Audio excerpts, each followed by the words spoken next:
I think the most important thing to know about domestic violence is that it doesn't have to be big. So I think a lot of people have the mentality of like, well, he never hit me.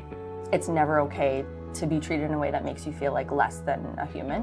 One thing I wish I did know to this day is what is the right thing to do? What could we have done to stop it sooner? And I think about that a lot. I still think about that a lot. My name is Sarah, and I have 2 kids, 8 and 9, a boy and a girl.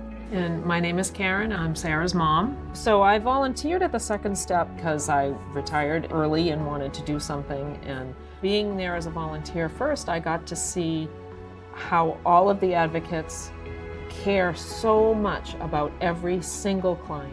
And then one day I was there on my volunteer day, and she called and she said, I need to talk to somebody.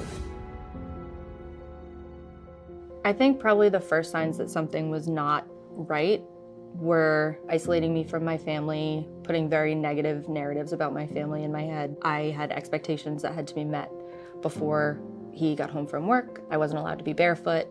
I always had to have makeup on. I couldn't wear sweatpants. When it happens a little bit of a time, you don't really notice it. And then it kind of eventually comes to a head and you're like, this can't be what everybody else goes through. Looking back, it's easy to see the warning signs. There were times when his responses to ordinary things were completely over the top, but at the time, it didn't occur to us for a second that there was abuse happening and that she was going through such horrible things. I remember the first time I tried to leave, he left in anger and got in the car and drove off somewhere, which happened frequently. And I threw some stuff in a bag, grabbed the dog, and was halfway down the front stairs when he walked in. And it became such a big thing that it really scared me to try to do it again. So it definitely put leaving on the very back burner for kind of a long time. He was very good at the whole persona piece. So I also felt like people wouldn't believe me in a way. And it really shows you how manipulative those relationships can be, in the sense that you're the only one who really sees the real them. When I learned what was happening, I felt a lot of immediate anger. I felt like I had failed as a mom. I should have known. I should have been able to protect her from this. Part of the reason it's so difficult to tell your family, especially, what's going on is you can't help but feel like it's your fault. There's a lot of shame.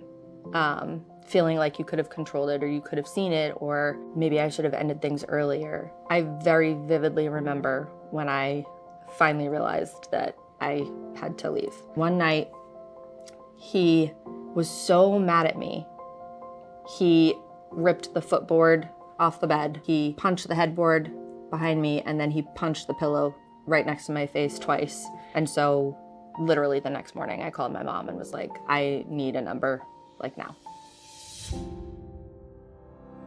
Oftentimes what keeps people from leaving is worrying about breaking up the family unit. I struggled so much with, I don't want to take my kids away from their dad. Although I knew it intellectually that domestic violence can happen to anyone, never ever thought that it would happen in our family.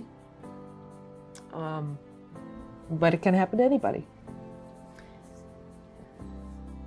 I began the process with the attorneys. They were great. The support I got from the Second Step right from the beginning was amazing. Zero judgment. That is the biggest thing that I can say about them. There was zero judgment. They didn't make me feel like I was crazy. The counselors and the advocates that I worked with there really take you under their wing and take you on, and they make you feel like you're the only one that they're helping.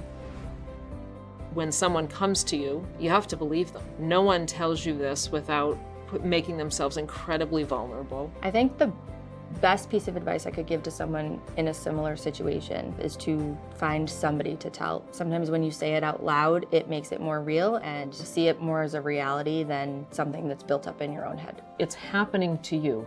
You're not doing it. You didn't do anything to deserve this, and it's okay to tell someone, and it's okay to ask for help. After I left, one of the first things I did that I was really excited about was I got a tattoo just for me and my kids. And so I have 3 penguins on my ankle. I feel like there's a before and an after for Sarah, and seeing her and her kids safe and thriving, and I see her laugh. There was a time when we really lost Sarah, and now we have her back again. We could never have walked this path without Second Step. I want to say thank you to the Second Step.